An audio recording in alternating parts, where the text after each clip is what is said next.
So, hi everybody, and welcome to Get Creative with Suffolk Public Library, our session for April.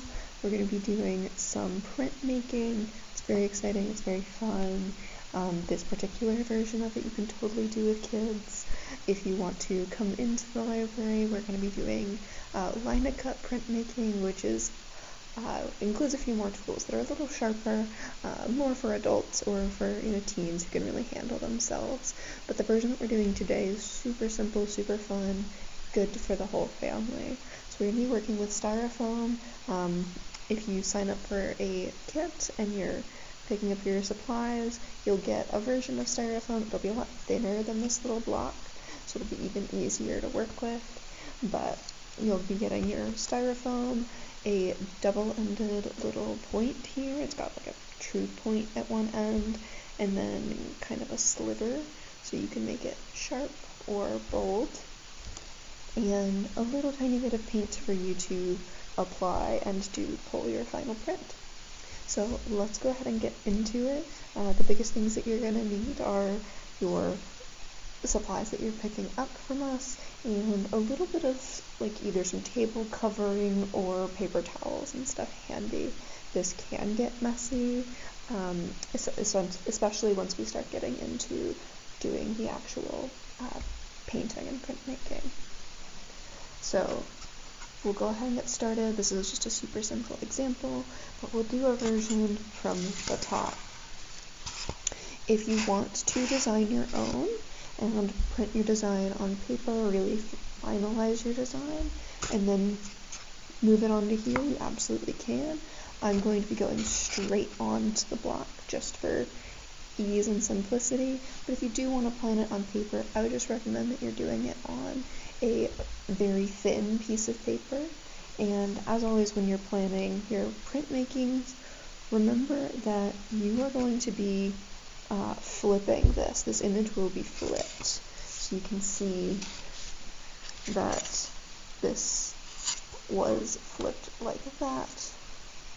So if you are planning any text or anything that needs to be in a certain orientation, make sure that you're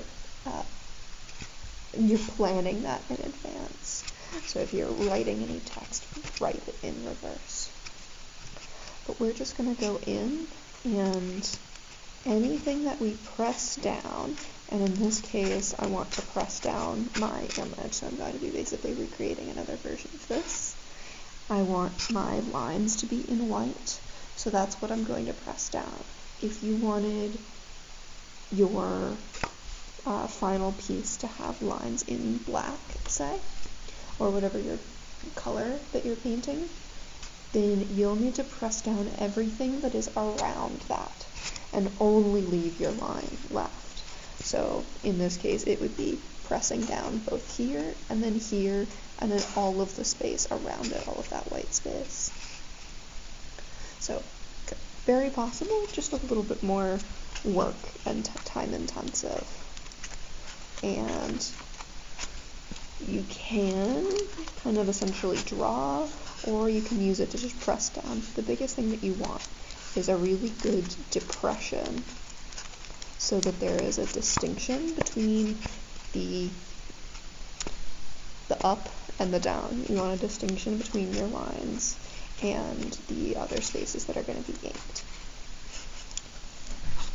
So we're just moving along.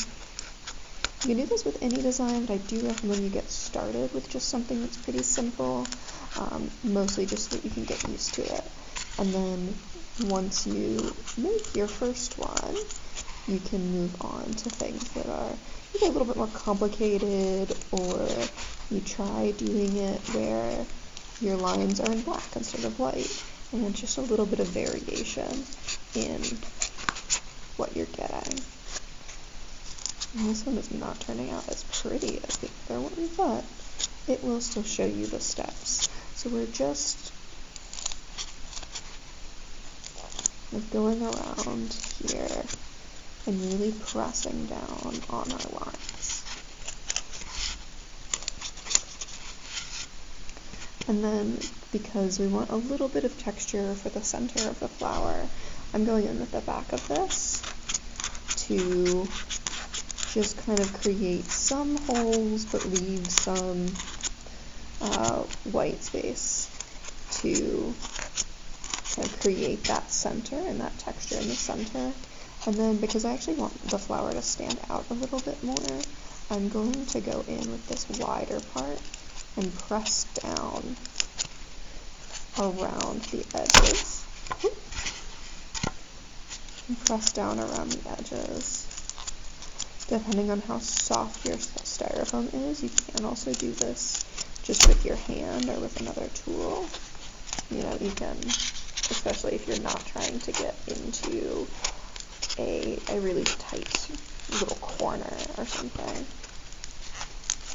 So you can see now there's a little bit more variation in the plane that has the actual printed, the flower, and then the plane that is behind it. So we're just kind of pressing down.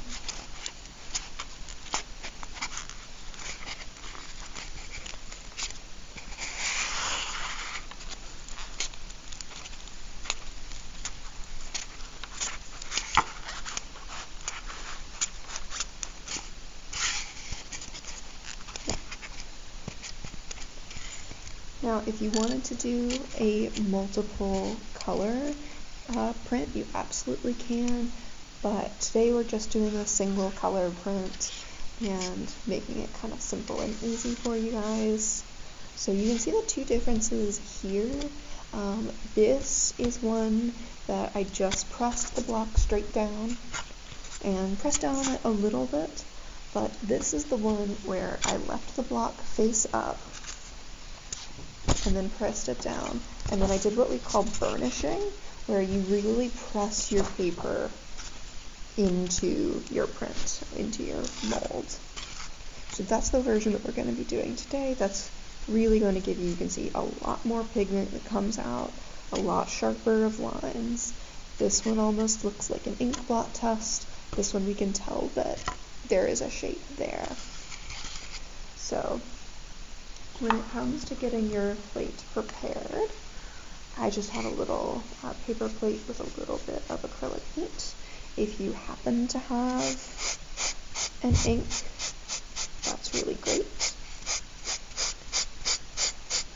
And you can try and focus your paint or your ink onto just the section that you have erased, or you can print the whole plate. It is up to you. A little bit more ink on here.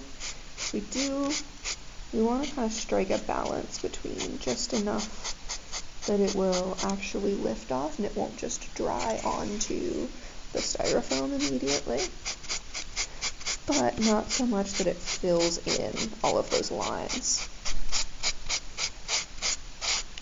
And we're doing this with just a sponge brush and just going straight across.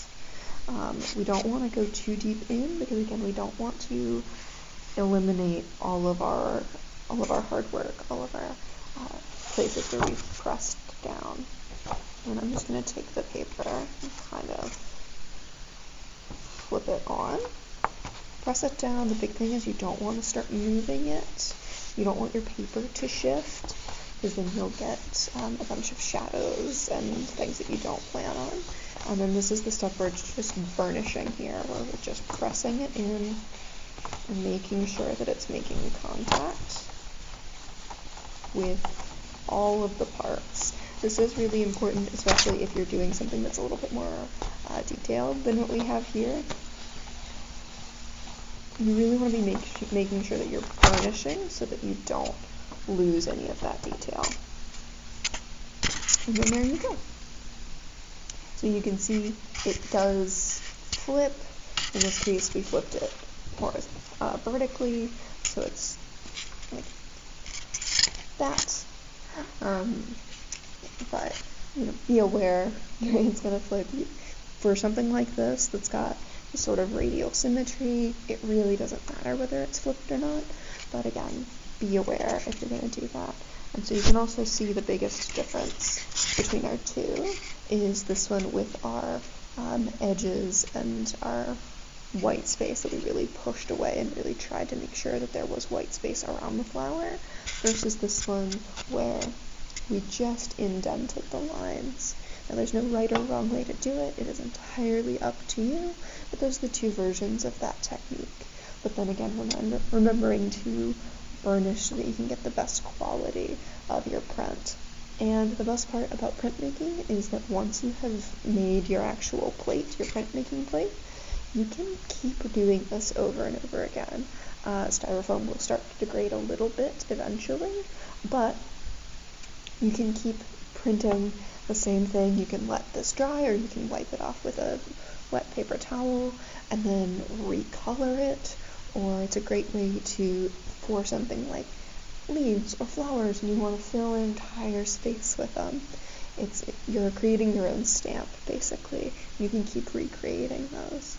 So I think they're a very fun project to work on. Like I said, this version is super simple, super safe for all ages, but we are doing our lino cut, where we're using linoleum, which is quite a bit harder than the styrofoam, and actual cutting tools that will cut into the surface.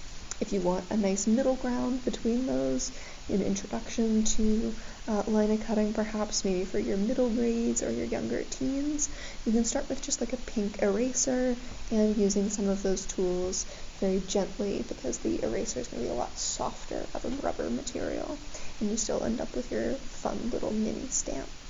So I'm really excited to see what you all make.